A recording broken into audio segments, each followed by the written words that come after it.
Binuksan ang EDSA Ortigas Interchange matapos masuri kasunod ng pagkasunod ng isang bus doon nitong Biyernes. Light vehicles lang ang pinapayagan dumaan doon sa ngayon. Live mula sa Quezon City, may unang balita si James Agustin. James? Igang, good morning. Alas 4 ng umaga kanina nang muling buksan sa mga motorista itong EDSA Ortigas Interchange. Matapos nga po ang ilang araw na isinara ito ng DPWH dahil doon sa isinagawa nilang clearing at cleaning operations.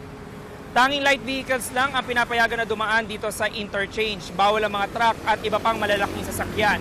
Para matiyak yan, naglagay ng vertical clearance na 2.40 meters at itinakdang speed limit sa 20 kilometers per hour.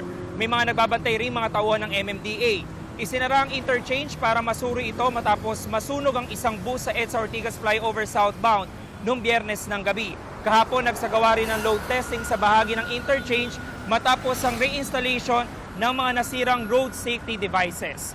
Samantala, ito nakikita nyo, ito po yung bahagi mismo ng EDSA Ortigas Interchange. Sa mga oras na ito po, may mga dumaraan dito na mga sasakyan pero ang pinapayagan lamang ay yung mga light vehicles. Ito po may haba na 400 meters mula po dito sa vertical clearance hanggang makarating na yung mga motorista doon sa area ng San Juan. Wala pa naman po tayong traffic na nakikita dito sa mismong interchange. Nakikita nyo na may mga traffic cones sa kaliwat kanan.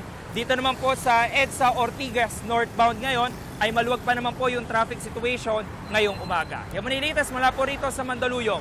James Agustin, GMA News.